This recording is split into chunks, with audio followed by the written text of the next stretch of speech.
I was asked by someone recently, why do you so casually talk about counseling and therapy and whatnot in your videos, just so nonchalantly, like it's a normal thing?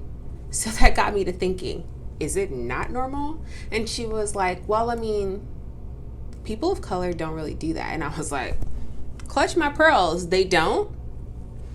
We're going to talk about that today.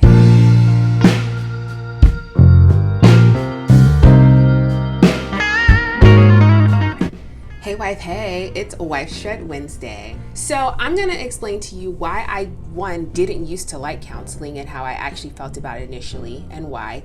Two, what made me start going to counseling as an adult. And three, why I continued going to counseling as an individual, woman for myself, and as a wife with my husband in couples counseling. So let's jump right in. Initially, I was not a fan of counseling. So as you all know, I've said, time and again, I'm a product of divorce. When I was a kid, my parents had to go to and from court quite frequently. And sometimes the courts required you to take your kids to counseling as kind of a normal thing, right? Check basis, what's really happening, blah, blah, blah. And so I used to have to go. Sorry, a little distracted. I used to have to go. And so I lost a lot of faith in the counseling system because contrary to popular belief, everything's confidential. I know it's different rules when you come to kids, especially like and in any counseling, if you're gonna harm yourself, harm someone else, then, there's no confidentiality. However,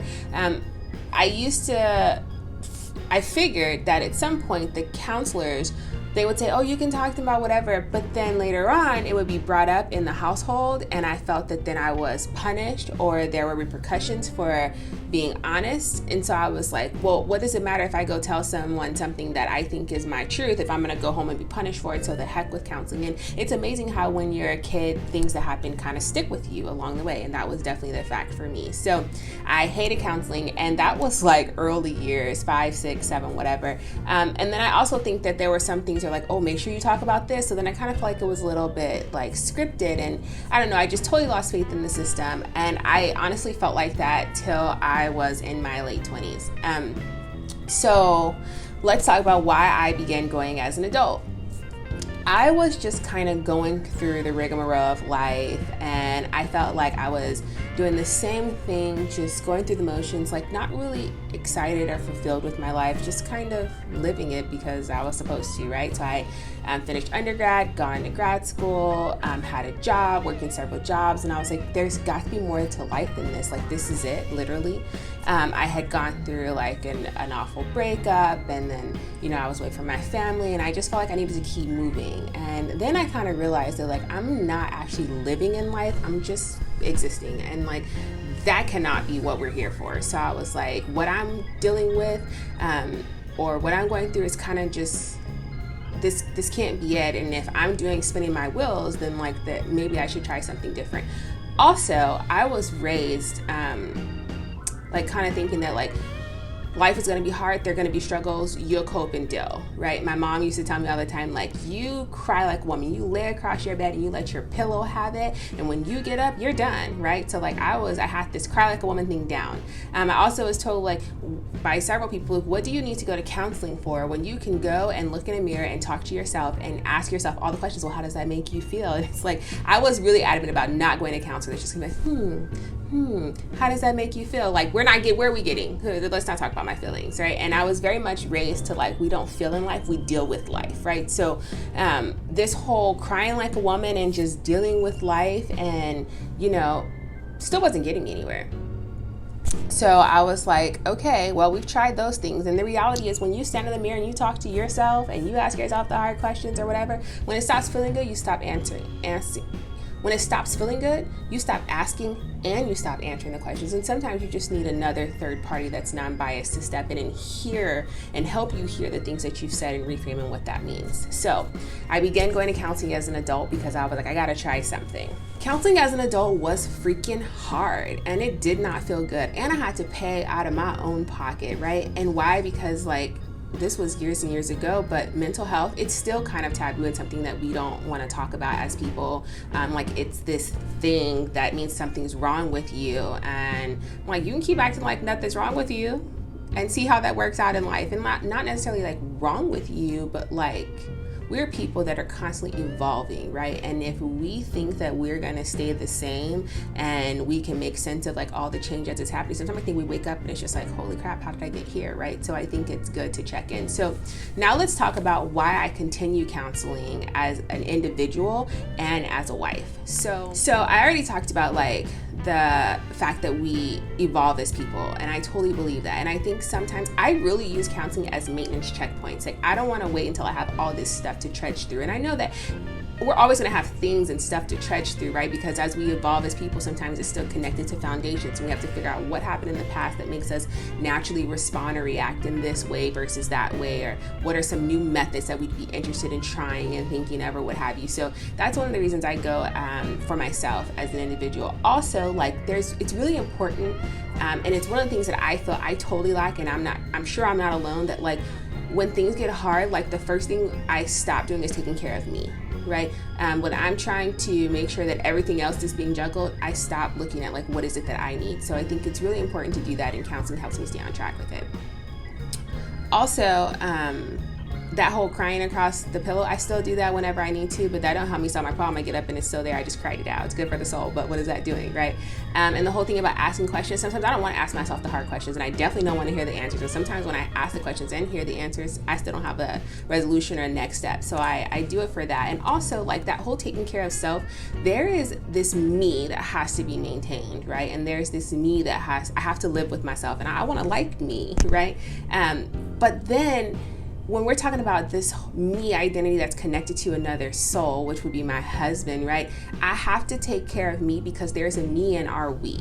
And if me is not taken care of, we is going to be a hot mess, right? It's like caregiving. They say that before you can take care of someone else, you got to take care of yourself. Respite's important, right? You're on a plane, put your oxygen mask over you first before someone else. So I really think that's important. But when we talk about couples counseling, on my first date, I remember it like clockwork. On my first date with my husband ever, I asked him, so how do you as a man of color feel about counseling? Like, did you do that growing up?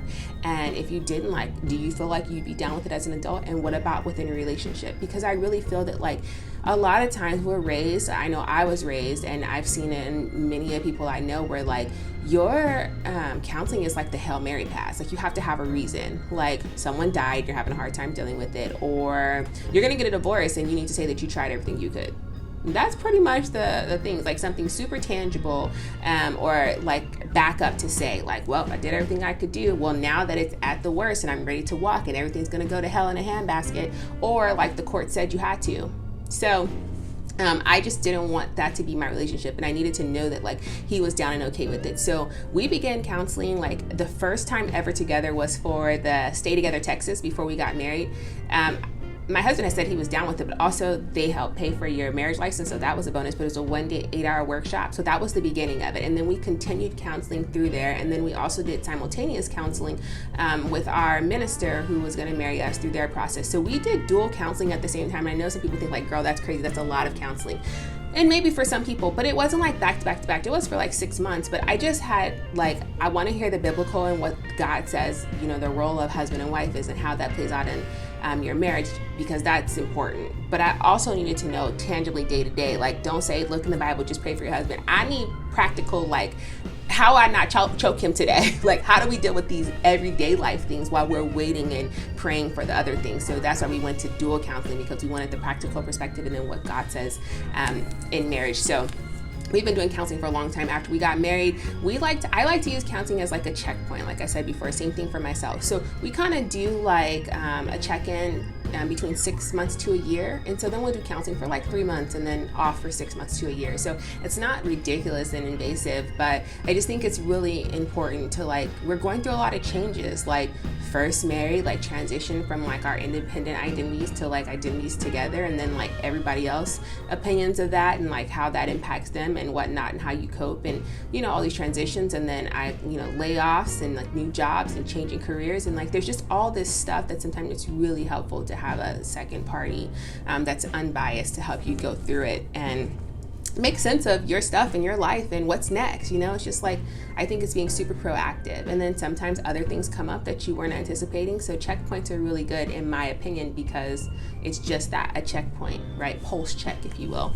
So there you have it. I initially hated counseling because I had a poor experience with it, and that became my reference. In my late 20s, I was like, something's got to give and it ain't working. So I tried counseling, did the hard work. It sucked, but hey, I always want to be the best me that I can be. So like, I have to be proactive in doing that. And then when getting married, like I continue counseling individually as well as with my husband, because I think that it's important. So for those who are asking the question of like, why do you talk about going to counseling and have a therapist like so open and nonchalantly? Because that's how I feel about it. Like, it's important, and I don't think it's something that we should keep shying off and or be ashamed about. Like, I'm proud of that about myself. Like, I think it's nothing more awesome than being like, I'm trying to be the best me that I can be. So there you have it. My takeaways: mental health is important. It's been proven to help me in my life, and if something is working, I'm gonna keep doing it. I really want to be the change that I want to see in my own life, and of course then in the world. So I'm willing to do my work even when it doesn't feel good. I want to be the best me that I can be for myself as a woman in all the roles and the struts that I have, and take care of the me so that we can be a better we in this marriage. And lastly, I want so badly in my spirit, like I feel it so much in my heart, that I want to till death do us part experience, but I want it to be a vibrant marriage where we are authentically existing and living in this marriage, and not just because I said till death do us part, and so technically someone has to croak. I know that sounds ridiculous, but like, these are just my thoughts. I was asked the question, and so you ask questions, I'm here to answer it.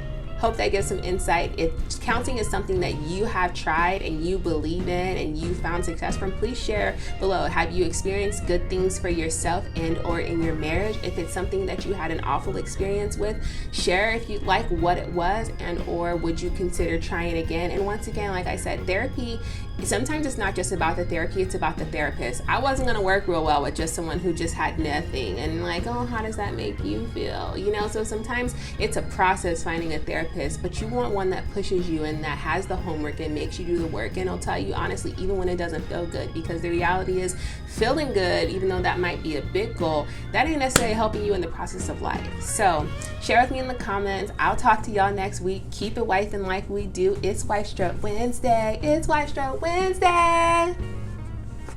Bye, ladies.